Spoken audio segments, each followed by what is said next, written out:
world filled with challenges and setbacks, the journey of human resilience stands as a testament to our unyielding spirit. From the depths of despair to the heights of triumph, resilience is the force that propels us forward, enabling us to overcome adversity and emerge stronger than ever. It is quite strength that whispers keep going even when the road seems incapable. This journey is not just about bouncing back, it's about transforming obstacles into opportunities, finding the courage to rise again and again.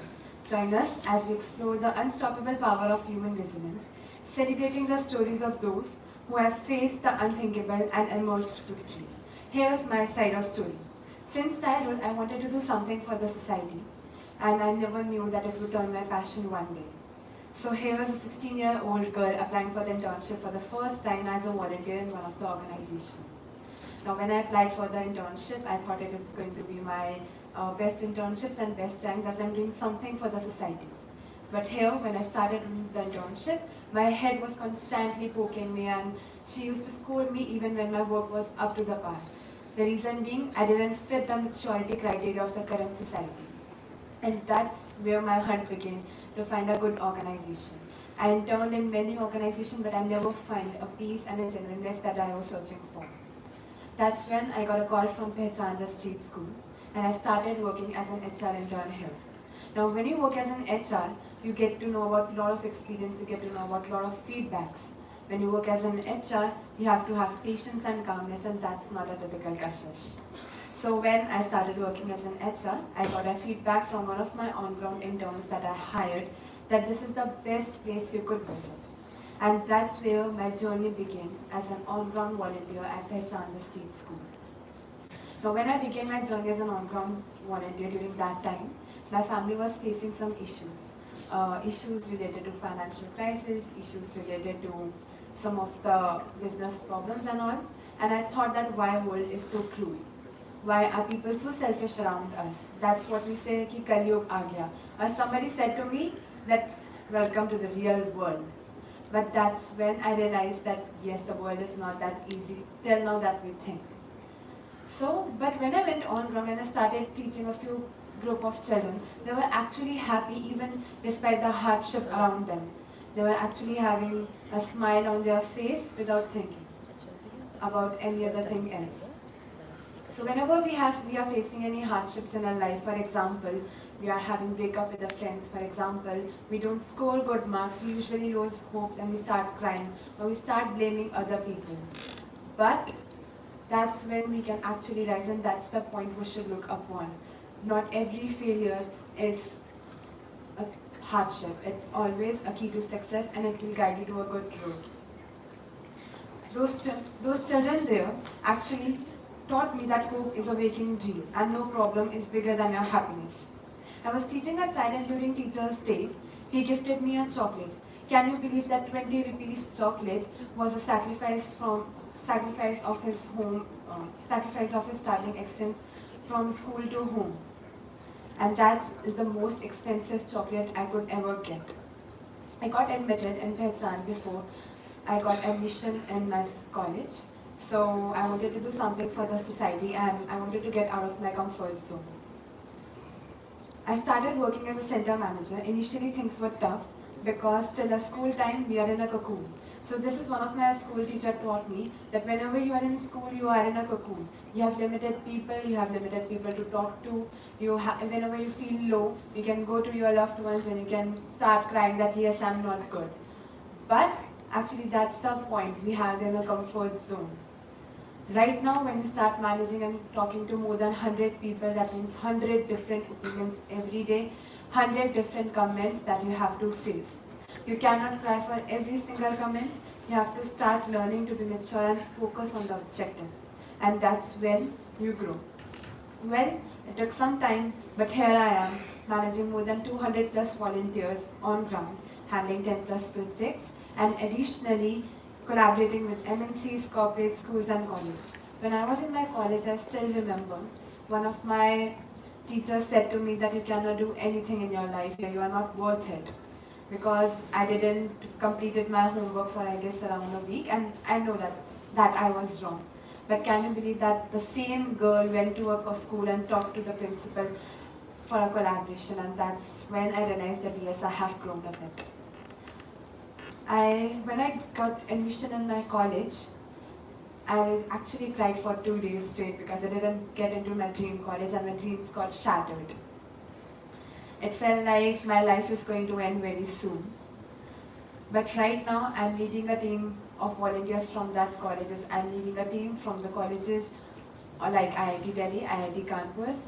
So somebody said it very right that all things are not always planned and God always have a better plan, so don't judge.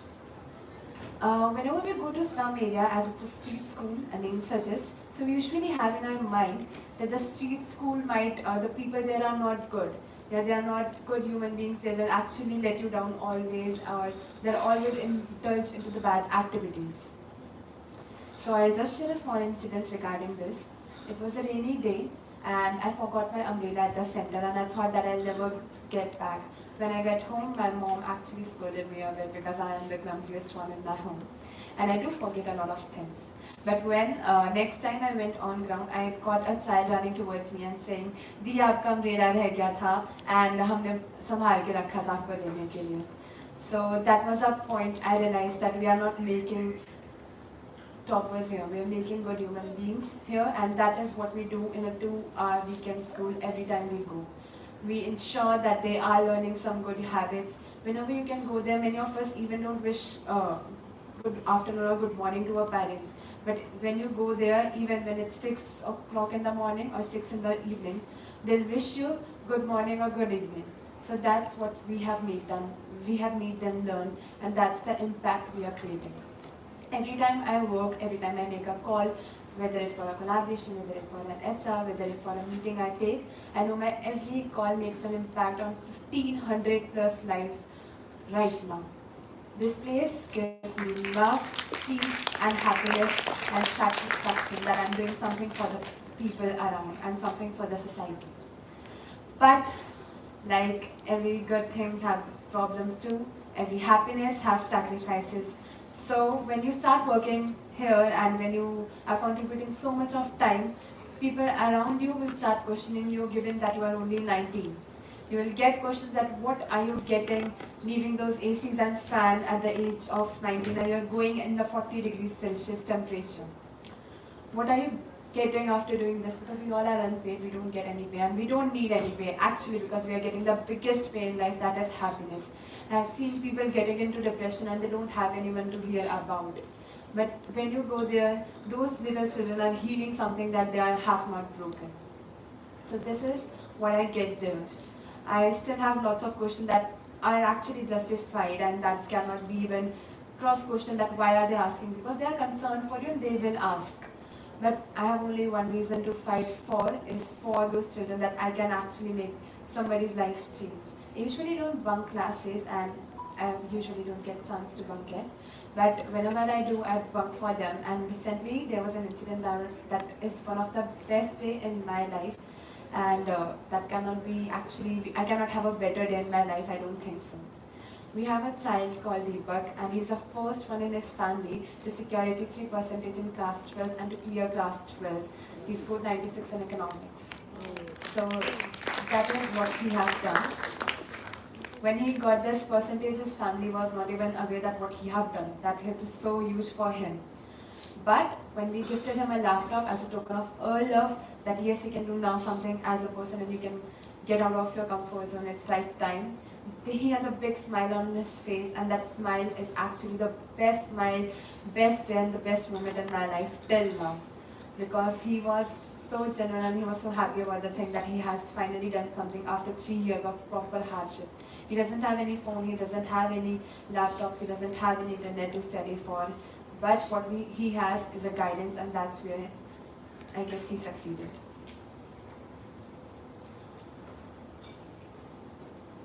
So many of you might have right now time to bunk classes. Many of you think that it's cool, as we said, that it's a Gen Z generation. So we think bunking classes, chilling in cafe is something that is very cool, and that is actually understandable. We usually think of the fact that my friend is going there and we want to do that and we want to do this. But right now, what's more genuine for me and what I feel that I should prioritize is spending time with them and to work for them. Whether it's online, offline, doesn't matter. So it's right now a 9 to 6 ka schedule at internships, and then when you come home, you have to work right in nights, you have to take long meetings just to ensure that everything on ground in that 2 hours weekday class goes smooth. So we have to take around meetings every day for 3 to 4 hours long just to ensure that 2 hours class gets right. So as a 19-year-old girl, there's a huge pressure right now and that goes on. That is your career. You cannot cross-question in that thing, and that needs to be addressed very urgently or immediately, because career is something that needs your urgent attention right now when you start getting into adulthood. And it cannot wait. So you occasionally have to give up on your sleep, you occasionally have to miss out on the social events in order to manage everything. But ultimately, it's all worthwhile. In school, we used to joke around, and we still, I guess many of you joke around, that when our teachers come and say that hard work and consistency is what is required, so we usually question them that is it true or is it really? But right now, when you start living in that part, yes, it's true. Hard work is required and consistency is much more needed. All you need to do is figure out when to strike out the right balance, and this is the answer. Make sure you're having fun in doing everything you're doing. So whenever even I study or whenever any of us study, we usually gets irritated after a point of time, or we lose concentration after 40-50 minutes. But if that thing is giving you joy, for example, watching a movie. We watch a 2-hour movie without a break and we get irritated when there comes an interval. The reason being, we want to continue the movie and we want to look at the last part. So this is what we should have, what we should happen in the real life also. Do what makes you happy. Do everything with joy, not with the sadness, not with the thinking that no, this is not right. Make sure you're having fun and you're capable of doing any task with ease. And that is, I guess, that is my secret to score 8.9 CGPA in my sophomore years and managing everything so perfectly. I don't know that whether I managed perfectly or not, but I'm standing here right now, so I guess I did some good job or not. So at last, if I can do, anybody of you who are sitting here can do it. It's easy to run away from the problems. It's easy to actually switch off your phone and not to talk to the friends when we are fight, but it's very hard to sort it out. And it's very hard to actually face out those problems on that time, but actually it's all worthwhile. So if you're next time planning to give up, just remember God has better plans. Thank you for this. I don't know whether it was a good speech or not, but a big thank you to all my family and my friends who are actually keeping a check on me, and thank you for the opportunity. Thank you.